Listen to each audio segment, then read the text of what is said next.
Looking for a fast-charging, ultra-responsive stylus for your iPad? Meet the 2X Fast Charge Active Stylus Pen, designed for 2018 to 2025 Apple iPads. Take your creativity and productivity to the next level. Click the link in the video description to shop now on Amazon. Welcome back to PC Gaming Pulse. I'm your host, Ben Hardwidge.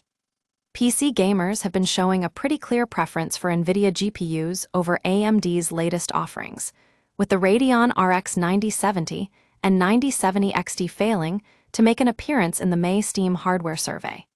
In fact, even the new Nvidia GeForce RTX 5060 Ti has already charted on the survey, despite launching just 3 months ago. AMD did get some positive press for its GPUs, but it seems like that hasn't translated into sales. The Radeon RX 9070 XT was actually our pick of the bunch when we reviewed it back in March, offering huge performance at a very competitive price. However, the real-world prices have taken a hit, with the US MSRP starting at $859.99, nearly $300 higher than its launch price.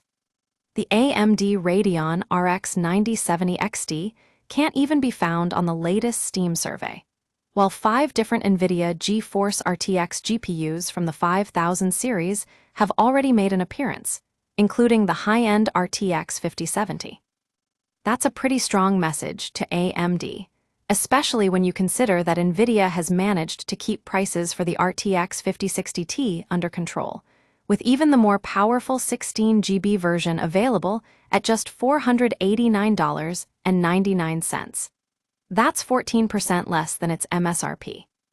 But here's the thing. Some gamers are still buying AMD GPUs, and we've seen all sorts of photos of them on social media in recent months. The problem is that those sales numbers just aren't translating into charting on Steam. The next move from AMD will be to get their pricing right. They're launching a new card, the Radeon RX 9060 XT, later this year, but with prices starting at $299 for 8GB and $349 for 16GB models that look increasingly competitive. But if those real-world prices turn out higher than the Nvidia offerings, it could be tough for AMD to regain momentum. So let's take a closer look at what went wrong here. The GeForce brand has an incredible amount of strength, and with its strong support for Nvidia DLSS, you know, that technology that makes games run smoother and more efficiently. But there's also another factor. The prices of those new AMD GPUs are pretty astronomical. If we don't get our pricing right, I'm not sure how AMD is going to get back on top. It's going to be a tough road ahead for the company, but they'll need to figure out what went wrong here and find a way to regain the trust of their fans. Thanks for watching PC Gaming Pulse. We've got all the latest news, reviews, and guides for you right here.